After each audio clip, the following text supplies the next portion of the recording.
Hello, boys and girls, and etc. Got a special treat for you here again. I've got a 500i with a 25-inch bar, West Coast exhaust, and all the fixings, of course, ported by our amigo Phil over at Krafterized Work Saws. We get all of our saws done by them.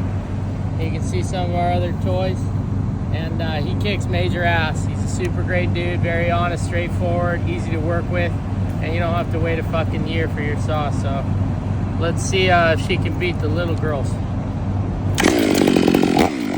a 20-inch Oregon white oak.